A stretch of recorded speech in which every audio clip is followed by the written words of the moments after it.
Hey guys, so today I'm going to show you how to get a watercolor effect without actually using watercolor. We're going to do this technique with a gel, but remember you can use whatever you want. So first I'm going to start off by applying a top gel and cure. Then you're going to want to wipe away the inhibition layer and buff the nail smooth. You can use a really low grit for this. I'm using a 240.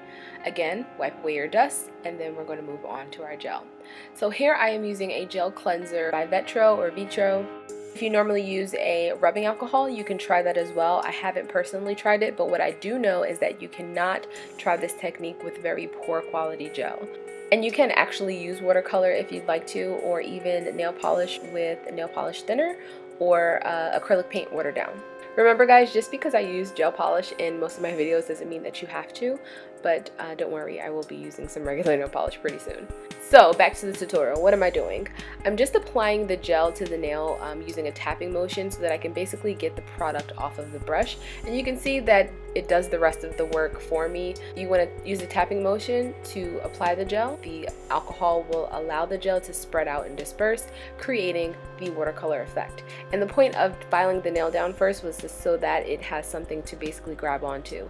If you are actually using watercolor or acrylic paint, then you definitely want to make sure that you don't forget that step. You need to file down the surface so that there's a grit or a texture for it to adhere to.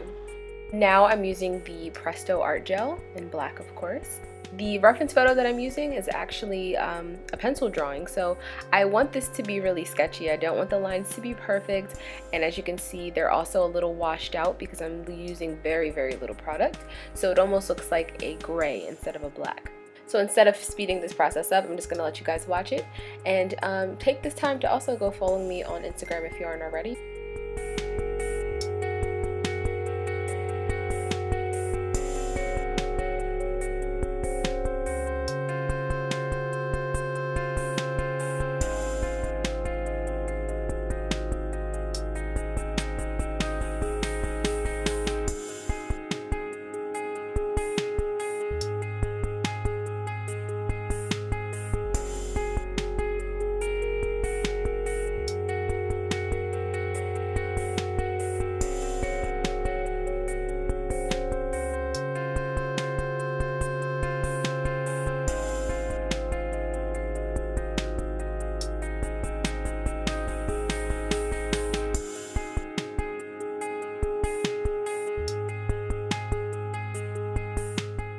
So after you're done, you can cure this layer and then add your top gel and be done, but I decided that I just wanted a little bit more. So after applying a base gel, I took a foil and I just applied this to the surface. As you can see, it's really very subtle, and the intent for using this was that I kind of wanted to add that iridescent look that sometimes is present in like fish scales or on the surface of water.